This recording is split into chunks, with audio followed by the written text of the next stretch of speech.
As I was discerning ministry back in the late 90s, and even during seminary and going through the hoops of candidacy and getting approved for ordination and working out my first call and all those mobility papers, it is a long, drawn-out process.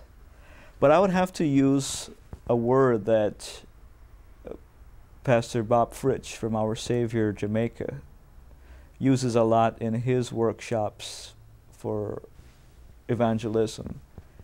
You gotta have to wanna. In other words, you have to have your heart in ministry for it to bear fruit.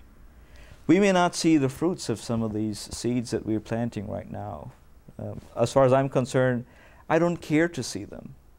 But you have to want to be in ministry to bear testimony to what God has done in your life. It's going back to Tony Campolo's words.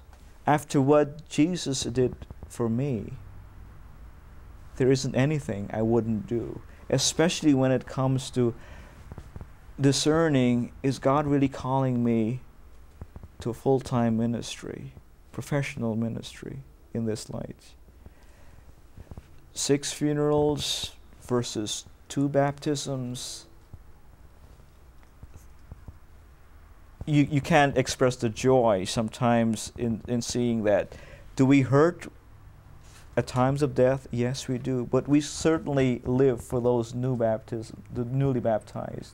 We certainly live to preach the word of hope and resurrection and new life to those families who are grieving.